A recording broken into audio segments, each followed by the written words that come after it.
Kalau boleh jujur, saat ini masih banyak baik orang awam seperti kita dan anehnya termasuk mereka juga yang di bidang kesehatan masih menganggap makanan lemak itu harus dihindari atau sangat dibatasi. Akhirnya penyakit degeneratif atau penurunan fungsi organ seperti diabetes, jantung, gagal ginjal, kanker, dan lain-lain semakin banyak. Dan saking banyaknya ini, hampir tiap hari kita dengar, ini sudah dinormalisasi atau dianggap wajar. Bukan berita yang mengagetkan lagi yang harusnya dijadikan perhatian dan diupayakan secara serius untuk dihindari. Sangat penting bagi kita tahu tubuh kita terbuat dari apa, bagaimana mekanisme tubuh kita bekerja, sehingga kita tahu nutrisi apa yang tepat yang sebenarnya tubuh kita butuhkan. Oke, mari kita masuk ke topik video kita kali ini, mengapa kita perlu tinggi lemak dan protein. Alasan yang pertama, komposisi tubuh manusia yang terbanyak itu adalah air. Lalu yang kedua adalah lemak dan protein. Jadi tiga unsur ini yang sebagian besar ada di tubuh kita. Sedangkan karbohidrat jumlahnya sangat sedikit, hanya sekitar 1%. Ini fakta yang tidak bisa ditolak. Organ-organ dalam seperti jantung, lambung, usus, otak, dan lain-lain, komposisi utamanya lemak dan protein. Bahkan otak kita hampir seluruh komposisinya adalah lemak. Membran sel tiap sel manusia yang jumlahnya triliunan itu adalah lipid atau lemak.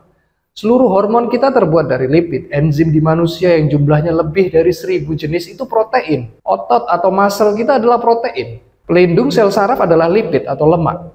Yang kedua tentang penyimpanan energi kita. Yang pertama, yang paling penting perlu kita ketahui.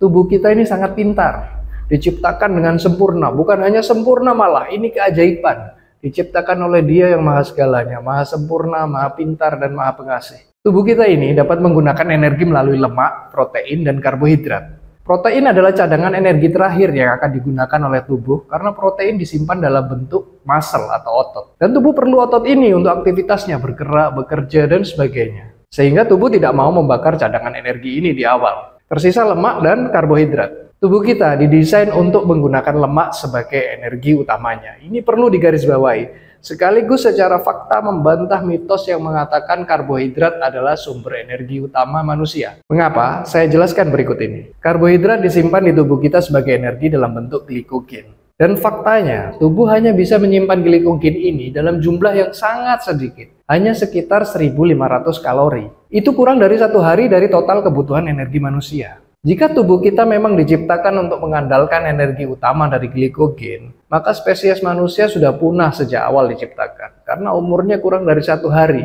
kecuali kita bisa secara konstan terus-menerus mendapatkan makanan. Karena apa? Karena penyimpanan glikogen di tubuh sangat sedikit. Sebagai gambaran begini, kita sebagai spesies manusia ini sudah ada diperkirakan sejak 3 juta tahun lalu. Kita tahu saat itu makanan tidak tersedia secara teratur seperti sekarang. Mudahnya sebagai gambaran, kulkas itu baru ditemukan 102 tahun lalu. Bayangkan di zaman jutaan tahun lalu tersebut, bagaimana tidak teraturnya persediaan makanan.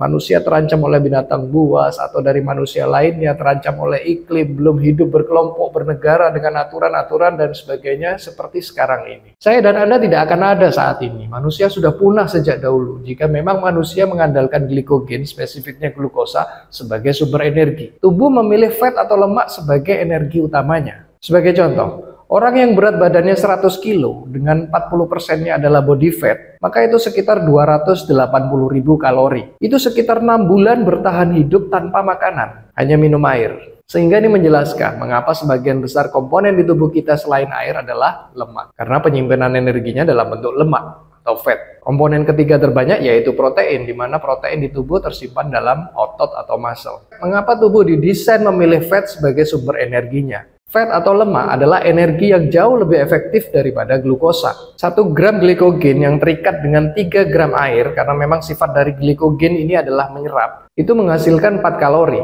Sehingga 4 gram menghasilkan 4 kalori. 1 gram fat yang terikat dengan 1 gram air, itu menghasilkan 9 kalori. Sehingga total 2 gram menghasilkan 9 kalori. Artinya, fat atau lemak sebagai sumber energi itu 4,5 kali lipat lebih efektif daripada glukosa. Lebih jauh kita ilustrasikan. Untuk sama-sama menyimpan 100.000 kalori di tubuh, jika disimpan dalam bentuk glikogen, itu membutuhkan 135 kg. Sedangkan disimpan dalam bentuk fat atau lemak, itu dibutuhkan berat 30 kg. Jadi menurut Anda, tubuh kita yang diciptakan pintar ini lebih memilih untuk bergerak kemana-mana dengan penyimpanan seberat 30 kg atau 135 kg? Tentu saja 30 kg, lebih efektif. Jadi agar manusia survive, agar manusia dapat menyimpan energi yang cukup, tubuh menyimpannya dalam bentuk fat. Tubuh kita menyimpan glukosa dalam bentuk glikogen dalam jumlah yang sangat sedikit. Dan kelebihannya harus sesegera mungkin disimpan dalam bentuk fat. Berikutnya yang ingin saya jelaskan adalah bagaimana tubuh membuat dan menyimpan cadangan energi ini. Jawabannya adalah insulin. Hormon insulin adalah hormon penyimpanan. Kalau kita makan karbohidrat, maka akan ada respon produksi insulin dalam jumlah yang besar. Kalau kita makan protein, maka akan ada respon produksi insulin dalam jumlah yang sedang. Dan kalau kita makan lemak, maka respon produksi insulinnya jumlahnya sangat kecil atau bisa dibilang nol. Kalau kita bandingkan secara angka kira-kira seperti ini. Mengapa seperti itu? Sekali lagi, tubuh kita sangat pintar. Ketika kita makan karbohidrat, maka gula dalam darah akan tinggi. Maka tubuh mendefinisikan itu sebagai kondisi emergensi, kondisi darurat. Sehingga hormon insulin diproduksi dalam jumlah yang besar. Agar secepat mungkin memasukkan gula darah ini ke dalam sel dan kemudian sel mengubahnya dalam bentuk lemak atau fat. Kenapa itu kondisi emergensi atau darurat? Karena glukosa tinggi dapat menyebabkan penyakit seperti diabetes, jantung, stroke, gagal ginjal, dan sebagainya. Jika belum lihat, silakan dilihat di video yang ini. Hormon insulin adalah hormon pertumbuhan, hormon penyimpanan kalori, atau tubuh dalam keadaan istilahnya anabolik. Kita ingin tubuh berimbang antara kondisi anabolik dan keadaan katabolik. Katabolik adalah tubuh menggunakan kalori. Jika makanan masuk, maka hormon insulin akan aktif, mengaktifkan kondisi anabolik dan menonaktifkan kondisi katabolik. Apa yang terjadi jika hormon insulin diproduksi dalam jumlah yang besar dan hampir sepanjang hari? Hal ini akan memicu resistansi insulin atau insulin resisten dan kemudian menjadi diabetes type 2 atau diabetes tipe 2. Untuk detailnya dapat dilihat di video ini. Sehingga hal-hal yang menyebabkan hormon insulin diproduksi secara rendah adalah hal yang baik, seperti konsumsi lemak dan protein dan juga kondisi puasa. Silahkan lihat video yang ini tentang bagaimana sangat baiknya puasa bagi kesehatan tubuh. Semoga berkah.